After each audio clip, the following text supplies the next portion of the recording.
Story 1. I was in 10th grade English class discussing elegies, poems about death, when a television was brought in. When I realized what was happening and that people were leaping to their deaths, I abruptly left and went home despite being told to stay.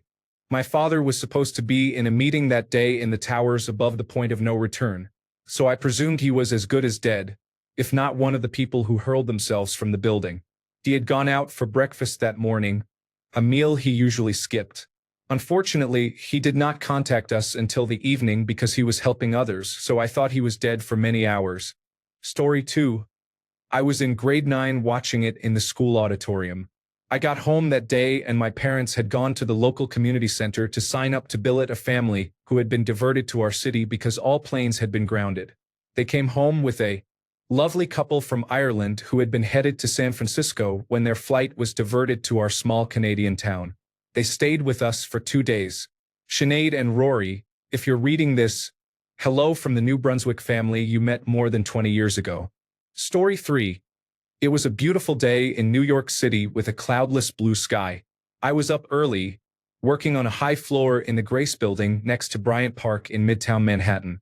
I saw the news first in an email thread at my cubicle. I went to the conference room and looked south and saw the towers smoking. Since my apartment was a 10-minute walk from the towers, I immediately headed home. Subways and buses were out of service, so I walked about 3 miles, and during my walk both towers collapsed. I started seeing dust-covered people around 10 to 12 blocks from my apartment. I had a view of the towers from my balcony, and they were gone. The smell and smoke were terrible.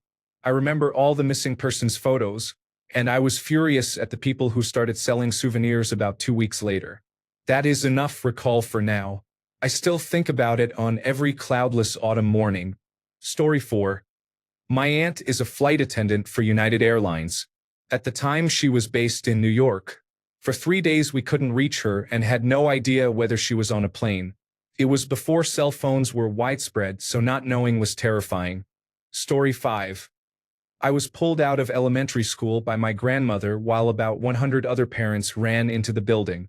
The school took us to the auditorium and we had no idea what was happening until our parents arrived to pick us up. We had no school bags and everything was frantic. I did not even make it into the auditorium with my class because my grandmother had already been in the lobby and pulled me out of the line. Oddly enough, I remember a fire drill siren. I lived close to the school.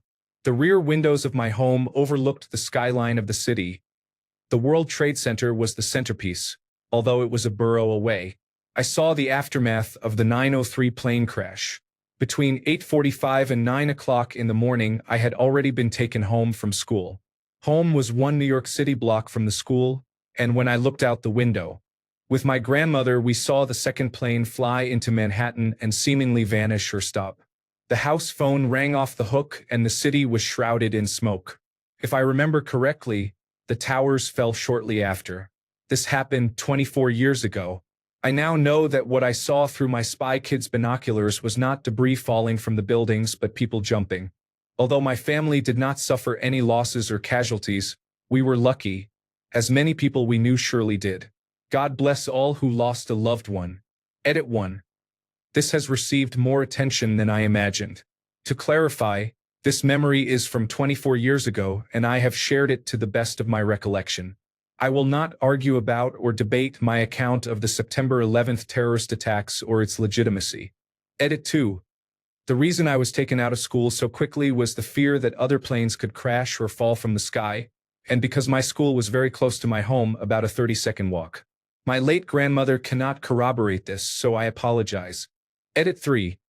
I am glad to have inspired others to share their stories, and my thoughts are with everyone. Story 6. 2 things for younger people. 1. After Flight 93 went down, we did not simply wipe our brows and assume it was over. We had no idea and expected more attacks. The entire day was full of dread and uncertainty. 2. This was not bin Laden's first attack on the United States. The bombings of the United States ship coal and of United States embassies in Africa had occurred recently. Story 7. I was driving to work. Everyone in the office did not do much during the day. We moved about as if in a daze. We kept checking the news and talking about it in hushed tones. felt unreal. Story 8. I was a firefighter. I had been on duty all night and slept through the morning. When I woke up, I called my partner and we requested to respond. We had a search dog and wanted to go search. Fortunately, our department was too incompetent to send us. Everyone we knew who went died, and their dogs did too, mostly from cancer. I was reassigned from a one-person truck to the hazardous materials station just in time for suspected anthrax incidents. The anti-terrorism budget for hazardous materials became essentially unlimited around then. I was able to take all the classes I wanted, and it made my career what it is today. Story 9. I just woke up wondering what movie my mom was watching on television. Turned out to be the news. Story 10. When I was 7 and in school, many teachers came and went from the classrooms, whispering to each other. Story 11. Watching lunchtime television in the United Kingdom, I was a college-age student waiting to start my master's degree in a few weeks' time. I had returned from a big trip around the United States of America a few weeks earlier. They interrupted regular television programming just before the show Neighbors, and I saw the second plane hit the World Trade Center live. I was glued to rolling news coverage on the British Broadcasting Corporation for hours. In the evening, I went to my youth group and made sure the younger kids held a minute's silence, but they did not really understand why. Story 12. I was 18 and finishing advanced individual training in the United States Army. I thought it was a joke, just motivational material, because they often did that. I knew it was real when they pulled us into the day room and showed it on the television. Story 13. I was breastfeeding one of my babies when my husband came in from running. He turned on the television. The news showed a plane hitting one of the towers. I started crying. Then I saw another plane hit the second tower. Shortly after, objects began falling from what remained of the towers, but they were not objects or paper. I realized they were people jumping just before the towers collapsed. It was so sad. On the ground, people ran away from the scene, fleeing a cloud of smoke and debris that seemed to be chasing them as if trying to engulf them. Some people were hurt and needed medical attention. It was very sad. I cried all day. I did not want to keep watching, but I could not stop. Story 14. I was in 3rd grade at our weekly art class. Our regular teacher was out that day, and our substitute arrived in absolute hysterics on her year 2000-era cell phone. Her husband worked at the Pentagon, and she was trying and failing to reach him. I had never seen the woman in such a state. We returned to the classroom, and they had the news on one of the old cathode ray tube televisions mounted on the wall. I think I remember watching a replay of the plane hitting before they turned it off. More than half the class, about 25 children, were picked up by their parents over the next 1 to 2 hours, including me. I still feel bad for the little ones whose parents could not get off work to come get them and who had to sit there wondering what was happening. Story 15. I was watching the cable news network when the first plane hit. They were filming when the second plane struck. I called my husband and told him we were under attack and to come home. He did. We spent the day watching the news and were so thankful for the outpouring of support, not just from New Yorkers but from rescue workers from all over. Mexico sent truckloads of water, and other countries sent supplies as well. All I could think about were the people who died and their families. I felt so much empathy for them. Story 16. I was at work photocopying a large client file and listening to the radio Alice 104.5 on my radio cassette Walkman. The disc jockey broke into the song to say a plane had crashed in New York City. Then during the regular morning show banter said he had just received a duplicate story through the news ticker. It was not a duplicate. It was the second plane. Our office closed at noon and I drove home listening to amplitude modulation news radio. I got home and put on the news and saw the footage of people who jumped. That afternoon, a bunch of my friends came by and, since the bloodmobile was at the church down the street that week, we all gave blood. That night we went out because it was our bowling night, but the owner said as long as we got food and drinks we could play for free as the place was dead. So we just kept ordering pitchers of beer, loaded disco fries, pizzas, and bowled. I bowled the best set of my life while President Bush gave his "We are going to get them" speech on television.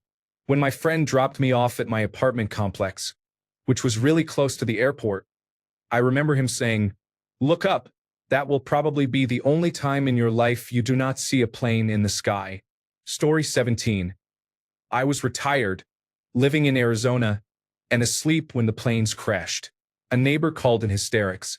She had lived through World War II in Poland and was wailing, "They are going to bomb us." I talked her down by pointing out distances and military capabilities, and by saying we were out in the desert and not near a downtown, so not worth wasting a bomb on.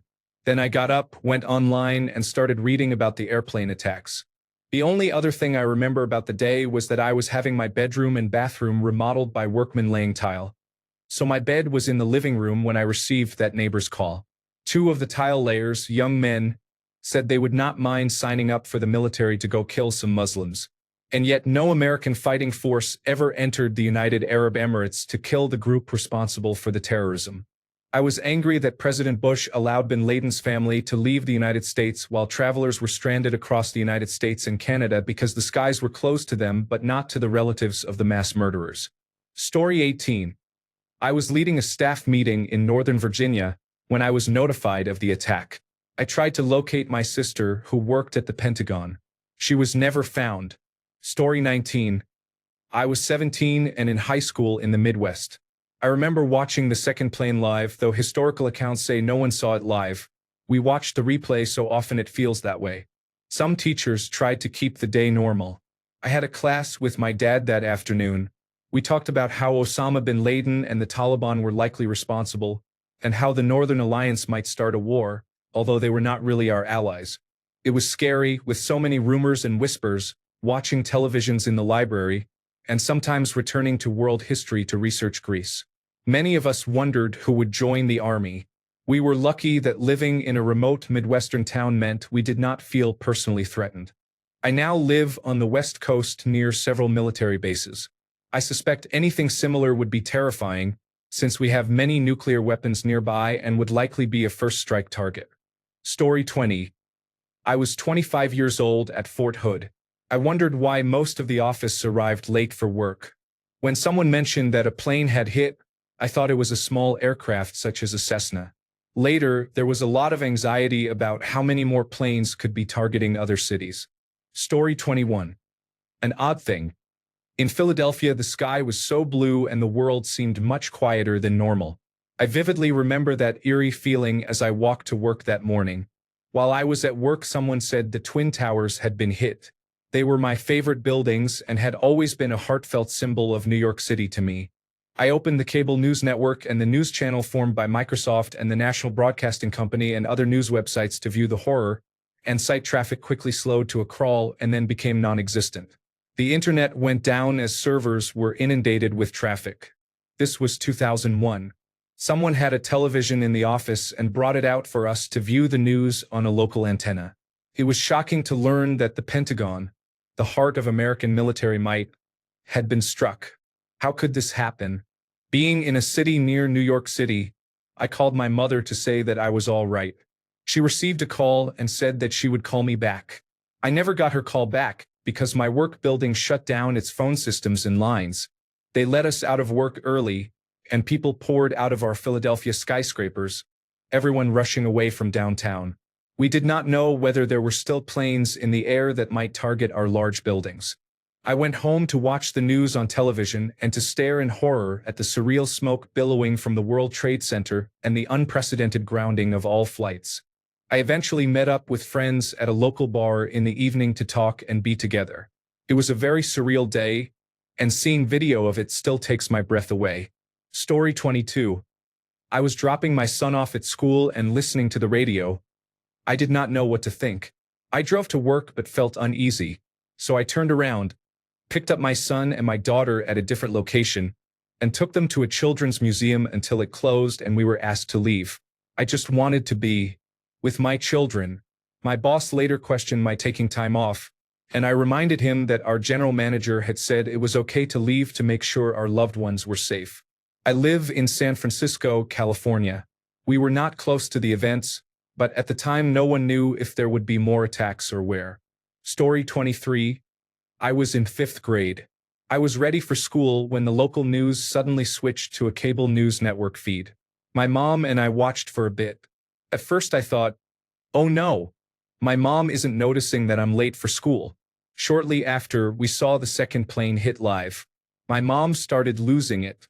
I realized I would not be going to school that day and that something major was happening. The television hosts did not notice the second plane initially. They were talking over various live shots from around Manhattan and said, "Okay, we seem to have some conflicting reports here about another plane crash, but we haven't seen anything to confirm it." Then you could hear people yelling behind the scenes, "No, it was another plane." Story 24. I was sleeping in Los Angeles. Around 6 in the morning, the phone rang, waking my wife and me. It was my mom, who lived in Connecticut. The answering machine picked up, "It's Mom. I know I'm waking you up. Turn the news on." Click. I muttered something to the effect of, "There had better be a fucking flying saucer on the White House lawn." I went out to the living room and turned the television on. I said, "Holy fuck," deliberately loud to get my wife up. Just as she came out, we both saw the second plane hit the other tower. After the first tower fell, I called my office. The office assistant picked up and said he had just come in to call everyone and tell them not to come in. They were closing the studio. My wife and I sat there all day, like most of the country, glued to the television in a state of shock. We did not cry until about 4 in the afternoon, our time. Story 25. I worked for the American Telephone and Telegraph Company long-distance directory assistance in a call center. I received a couple of calls from women saying they had been talking to their children, were disconnected, and could not reach them. There was nothing I could do. We could only look up phone numbers and connect the caller to a recording of the number. I thought it was odd, but not entirely out of the ordinary. Then a woman said she had received a call from her husband. He was screaming that something had happened at his office building, that he loved her, and that he hoped to see her soon before the call was disconnected. She was hysterical, crying, and begging me to call him back. While I tried to explain there was nothing I could do, I noticed others around me wearing odd expressions, and our call volume lights flashing red, which is never a good sign. I had been logged in since 6 a.m. Eastern Daylight Time and had not taken a break. I logged out to go to the bathroom. Afterward, I stopped in the break room and noticed a small group staring at the television mounted on the wall. It was dead silent, which was unusual for that time of day. We stood there stunned, watching it unfold on the screen. I do not know how long we stood there before the director came in and told us to log back in. By the time I returned to my desk, supervisors were handing out a sheet with a script to read to callers seeking help. I honestly do not remember what we were told to say. I worked the rest of my shift in a trance. The only thing I remember is the sound of all the crying on the other end of the line. Story 26. A chubby friend of mine ran up to me in elementary school. I forgot his name. He was known for making bogus, exaggerated claims. He said someone had flown a plane into a building in New York. I did not believe him at first, until word began spreading at school. My mother came and picked me up early, and we watched in shock on the television as the towers fell. She then drove to the gas station to fill up one more time because she knew this would disrupt global supply chains. Story 27. I was 4, and I remember being annoyed that Cartoon Network was not working and the television kept showing the same thing on every channel. I went outside to play and watched a passenger jet turn around. I thought that was odd. Story 28. I was in the Navy, stationed at Naval Station Great Lakes for training. The base locked down, and we were not permitted to leave our barracks without a group escort. Civilians were immediately removed from the base, and concrete barriers were put up to allow safer screening of incoming vehicles. Life changed dramatically starting that day. Story 29. Backstory. When the towers were first attacked in 1993, I remember one of the news anchors saying the bombers were trying to weaken one tower so it would fall onto the other and both would come down. I was utterly horrified by the idea and very relieved they failed. On September 11, 2001, I was studying at home for a law school class and decided to drive to McDonald's to pick up breakfast. As I got into my car, I heard Peter Jennings, I think, on the radio saying both towers of the World Trade Center had collapsed. Felt like my whole world turned sideways. So shocking and horrific. The attackers had finally accomplished their goal. All day, the television stations replayed the horrible scenes. What a nightmare. Story 30. In the 4th grade, I was watching a television show on the public broadcasting service when the program was interrupted by the news. We watched the second plane crash before our teacher turned off the television and thought it was just cool special effects until we went home and told our parents what we had seen. Story 31. I was 20 years old, living in California, and I was at home getting ready for work. I watched live on the cable news network as the second plane hit the second tower. I yelled into the other room for my mom and told her we must be under attack. We stood there, gaping at the television in total shock and disbelief. My mom continued to get ready for her workday, and I remained rooted in front of the television. When the news broke about the explosion at the Pentagon, I panicked. I worked in a nursing home as a certified nursing assistant at the time. During the day, I watched updates on everyone's televisions and sobbed all day. Another staff member asked if I had family or friends in New York or anyone who worked at the World Trade Center. I did not. She asked why I was crying if I did not know anyone involved. I did not know how I was able to respond, but I told her that I had witnessed the collective murders of so many people who were just at work, exactly like we were, and my heart was broken for them and their families and loved ones. That day is burned into my brain. The rest of the day was surreal. Patriotic songs played on Los Angeles radio. Every news channel showed the video of the events over and over. News anchors interviewed people in New York who were still in shock. I heard terror in people's voices across the nation. I never forgot that or being asked why I cried for strangers. Story 32. I was 11 at the time and not American.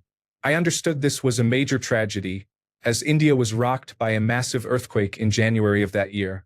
What I remember most is that my dad, wanting to stay up to date with the news, finally got rid of a black and white television and bought us a color television, a Samsung Hitron.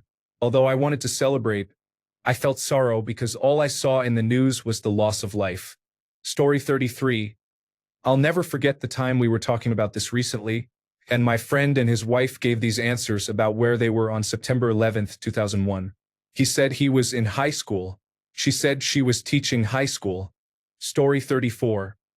I was in the United States Navy and heading to work in Norfolk, Virginia when the attacks happened. I followed the events on the radio for several hours while waiting to be allowed onto the military base. Once I reached my squadron, the rest of the day was spent on mission planning and pulling charts so we could fly up to New York Harbor to provide airborne surveillance and command and control. Story 35. It was my senior year of high school. I was getting my saxophone ready for jazz band. We all thought it was a terrible accident until the second plane hit. Story 36. I was an emergency medical technician in the Atlanta area. I heard about it just as I was going on shift. Driving downtown to Grady Hospital, I saw people standing on the sidewalks in groups, watching the large television at the cable news network. I will never forget when the airspace restriction was lifted and I saw the first plane fly out of Hartsfield-Jackson Atlanta International Airport. It was so surreal. Story 37. I will never forget that day. It was my sophomore year of high school and I was sitting in math class. The classroom phone rang. The teacher answered. He was usually very cheerful. He became very quiet, walked to his desk, turned on the television, and told everyone to be quiet. We watched as they fell, and nobody knew what was happening. The most haunting moment came when class was dismissed and the school let out for the day. The hallways were shockingly quiet. You could only hear people walking. It was terrifying. Story 38. I am not American, but I was working in a lab on an industrial estate near a major airport. We were terrified, but it was worse for one of our coworkers because he had a relative who worked at the World Trade Center. We later learned that the relative was in World Trade Center Building 7, so they got out okay. Thought there was going to be a nuclear war by the end of the week, which prompted me to become more serious with the woman I was dating at the time. That was not one of my smartest decisions because we were not very compatible. I ended the relationship a few months later and discovered she had been cheating on me the whole time. Story 39. I had just turned 14 years old and I was in 8th grade at a small school outside of Atlanta. I remember very vividly walking into our gym for physical education class and seeing on a small television that a plane had crashed into the first World Trade Center tower. I had never been to New York and did not really even know what the World Trade Center was. I assumed it was a small aircraft and remember thinking, oh wow, what a tragic accident. After physical education class ended, as we were walking back out, we saw the television again and learned about the second plane. Everything obviously changed after that. We had no cell phones, but word still spread throughout the day about the Pentagon and United Airlines Flight 93. I was worried about planes attacking Atlanta. We also were not allowed to share anything with the younger students. It felt like an all-consuming nightmare. There was so much fear and uncertainty. When I got home that afternoon, it was the only thing on every television channel. I remember watching constant replays of the towers collapsing and people jumping. I felt sick. I also remember desperately wishing that sports would resume. Everything had been canceled, and all I wanted was to watch a baseball game and forget this had happened. The last thing I will say that I remember very distinctly is the leadership of George W. Bush and the calm resolve he exuded throughout. Say what you will about his administration's actions later on, and I agree with much of the criticism, he really stepped up in the hours and days immediately after the attacks. Before September 11th, he was not thought of very highly. Even as a teenager, I remember how contentious the 2000 presidential election was, and Bush was mostly thought of as a fairly simple-minded huckster who earned his place because Clinton had served 2 terms and because his last name was Bush. But in that moment, I remember being supremely reassured by him and his leadership, for what it's worth. Story 40. My dad let me sleep in that day instead of going to school. When I woke up, I remember the news playing on the television in the living room, showing a tower that had been struck and was smoking.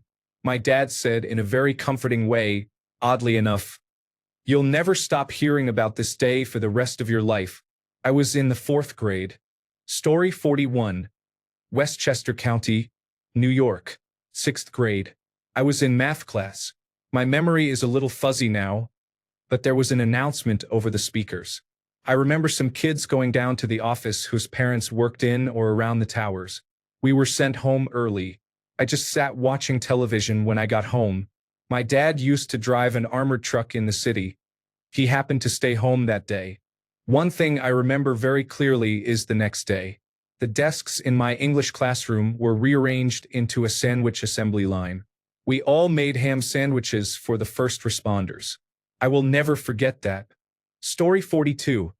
I was 19, getting ready for class at community college. I did not know what was happening. My mom, who was a school librarian, came home and turned on the television. I did not go to my morning classes, but I attended my afternoon classes, and we talked about the attacks. It was a rough day, and I tried to downplay it afterward. I did not want everything to change, but it did. I joined the United States Marine Corps and served as infantry in Iraq on 2 deployments. I visited the memorial when I was in New York City a couple of years ago. It was powerful to read all the names. Story 43. It was my freshman year of college in upstate New York. It was a really sunny day. I was late to philosophy class, but so was my professor. He finally showed up 30 minutes late to tell us class was canceled. I got back to my room and watched the second tower fall on my television. I thought it was a terrible made-for-television movie and said so out loud. My roommates looked at me, dead serious, and just said, "It's real." I couldn't reach my parents on the phone until that evening. My mother has undiagnosed chronic obstructive pulmonary disease from working downtown and walking home through the ashes. My father was working in Brooklyn at the time and ended up staying there for a few days at my aunt's house because he didn't have any identification proving he lived in Manhattan. All the bridges were shut down. I remember how beautiful it was that day. The leaves were just starting to change on campus, and it was very bright. That morning walk to class was the last time I really felt carefree. Life has never been the same since, and I can't imagine how much worse it is for people who live in areas where active conflicts are a part of life. Never forget and always cherish the moments you have. Story 44. I was 20 and in college, asleep. I woke up and turned on the Weather Channel, as usual, and heard that many flights were canceled due to terrorism. Then my roommate's boyfriend burst into the apartment shouting, "We are under attack." I checked the news online, then went to class. Every television in the building was tuned to the cable news network, and everyone stood in the halls watching. After my classes, I went to a gas station and waited in a long line to fill my tank just in case. I gave blood the next day at a pop-up in the mall. It was surreal because I was still in the "we're the greatest country in the world. A beacon of freedom. Why would anyone ever attack us? We're the good guys" phase. I know better now. Story 45. We had just started elementary school when the teacher from across the hall burst into the room with a portable television on a cart. I am an older millennial. We watched the second plane hit live on television. My teacher finally turned it off when they began showing people jumping from the towers. School was canceled, and my grandmother let me watch television all day. I thought it was awesome as a kid, but it was not until I was a little older that I wondered what on earth had happened. Story 46. I was at work in Ireland. Someone came in and told us that a plane had hit the World Trade Center. We went down to the reception to watch the news and saw the second plane hit. Story 47. I was in bed watching the news when it happened. It was about 6:30 a.m. I saw the second plane hit on the broadcast. It was horrifying. I ran into the bathroom where my husband was getting ready for work and stammered about it. I had to get up and take my children, who were in kindergarten and fourth grade, to school even though I did not want to. I wanted their world to remain as normal as possible. The school handled it very well. The children tied ribbons to the school fence. It was not a good day. Story 48. I was 25 and had a 6-month-old baby. My ex-husband and I were living with my parents at the time. I was still asleep when my mother came in holding my son, crying. I thought something was wrong with the baby, so I got up quickly. But she said it was not the baby but an attack in New York City and that buildings had fallen. The first tower had just fallen, and she said a plane was on its way to San Francisco too. We thought we were going to be under attack as well. We lived in Northern California, and still do. The baby and I watched cable news network 24 hours a day for the next few days. We thought it was the end of the world. Nothing like that had ever happened in my memory. Felt unreal. Story 49. I was 15 and living in Japan with my grandparents, about to board a flight to New York to visit my uncle. He was killed that day, and I spent 3 weeks in a state of disbelief, unsure what to do or where to go. It definitely did not feel real. Story 50. I was in high school in New York City. We could see the smoke from our school. It was a terrible day. Everyone was quiet. Story 51. I was at work when one of my coworkers got off the phone with her husband, who had been watching television, and told us a plane had hit the World Trade Center. Everyone went to their computers to look up the news and find out what was happening. Our supervisor came over and said, "Guys, we need to get to work. If our customers' orders are late, they are not going to care at all about what happened today." Story 52. I was 18 and not an American. I was in the United Kingdom. I vividly remember where I was when I heard on the radio that the second tower had just been hit. I was in my friend's car on the way back home after buying a new case for my personal computer. I turned to him and said that I bet bin Laden was behind it. He had never heard of bin Laden. I had learned about him recently because I had been reading about the United States Embassy bombing in 1998. By the end of the day, the world felt very different from the one I had woken up to that morning. I felt a fear I had never experienced before. Story 53. I was at home that morning because I attended kindergarten in the afternoon. I remember my mother lying on the bed watching the television while I sat on the floor playing with a bionicle toy from my McDonald's Happy Meal. I can recall the exact position of the television, how my mother was positioned, and every detail. It is odd that I can forget so many things, but this memory is engraved in my head even though I was too young to fully grasp the situation. Story 54. I am a Canadian, so I know I am not part of the we, but I remember this as if it happened yesterday. I had not left for work yet when my roommate called and told me to turn on the television. I sat and watched with sheer horror for about 10 minutes before I was finally able to drag myself away and go to work. I did not want to go to work. I wanted to stay glued to the television because I felt sick and thought it was only the start of more to come. When I got to work, I learned that one of the women in my office had an uncle who worked in the towers. Even though I was Canadian, it really hit close to home. Story 55. I was at work. That night, I went to church for the first time in 20 years, and I cried like a baby. Story 56. My dad told me about it while I was waiting for the bus for middle school. It did not mean much to me since I was a dumb kid, but many adults were panicking. We had a half day of school, went home, and I played some Sven co-op with my brother.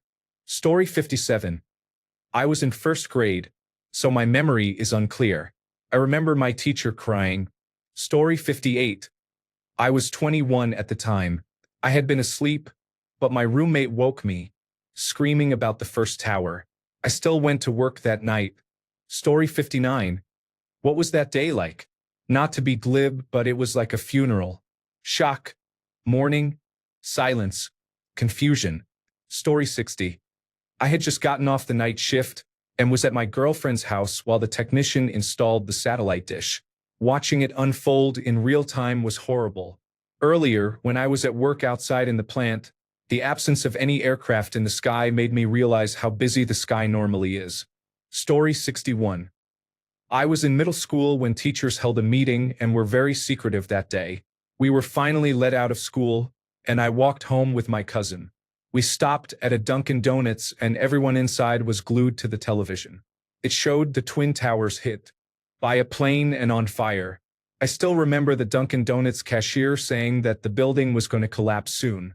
When I got home, the entire family was watching it nonstop. Sure enough, the buildings collapsed. In the days that followed, there were talks of war. Story 62. When I worked as an information technology consultant in a call center in Uniontown, Pennsylvania for Verizon's newly launched long-distance service, the disruption to the telephone network in New York and the absolute chaos it caused has always stayed with me. I stayed late into the evening trying to help as best I could. I remember watching it happen in the break room. I do not remember much of the rest of the day or the trip home. I was so overwhelmed by what was happening. Story 63. I was 22 years old, a senior in college living in the Chicago area and attending the University of Illinois at Chicago. I was staying at my parents' house and had taken the train into school that morning. I had not seen the news, but I got to my first class around 9 a.m. and people were talking about it, so that was the first I heard. One classmate was worried because she had a cousin who worked in the World Trade Center. Luckily, the cousin was on a lower floor and made it out in time. The most unsettling thing was that no one knew what was going on or what was going to happen next. Sometime around 10 to 10:30 that morning, they shut down the University of Illinois at Chicago campus and sent everyone home or back to their dorms. There were police and campus security with loudspeakers telling students to go home. The airspace over. Chicago had been shut down and there were no planes flying except fighter jets over the city, which was really strange to see. Downtown was basically emptied out because no one knew if there were going to be further attacks and people thought Chicago might be a target. I took the train home and watched the news nonstop for the rest of the day. Story 64. I was in second grade, sitting in class. My teacher was crying, and students were called over the public address system to go home. My grandmother came to get me. Something was off about her that day. The reality hit me even at that young age when I sat with her, playing Pokemon on my Game Boy and watching the news as someone jumped from one of the Twin Towers. Story 65. I was new to the military, having arrived at my first overseas assignment a few weeks earlier. We were woken in the middle of the night by a phone call saying the World Trade Center had been attacked. I thought, oh dear, not again. My husband was recalled to work and the base went into full lockdown. I turned on the television, watched the coverage with subtitles, and saw the second plane hit. I was in shock and disbelief. I lit candles and prayed. Little did I know this event would change my entire life and shape my career. Story 66. Feeding my one-year-old son breakfast and watching Good Morning America when I heard a plane had hit the tower. As I watched, the second plane hit and I knew it was not an accident. My firefighter husband had finished his shift that morning and went to help a coworker move. I paged him repeatedly. He called and said he had just heard and was headed home. I heard the fighter jets fly over our house from the nearby National Guard station. It was a sunny day with barely a cloud in the sky. The temperature was around 76 degrees Fahrenheit. It was an absolutely beautiful day in southeast Michigan, and yet highly tragic, filled with uncertainty and fear. Story 67. I was at the school bookstore on my first day of classes. The bookstore had Howard Stern on the radio, and he was talking about a plane crashing into one of the buildings. I thought he was talking about a small Cessna plane. A few minutes later, when I arrived in class, our professor handed out the syllabus and said he had to leave urgently because his brother worked at the towers. 10 minutes later, while I was in the school courtyard with some friends, we saw a large group gathered in the school cafeteria in front of the television. As we approached, we saw smoke coming from one of the buildings. Seconds later, we saw the second plane hit.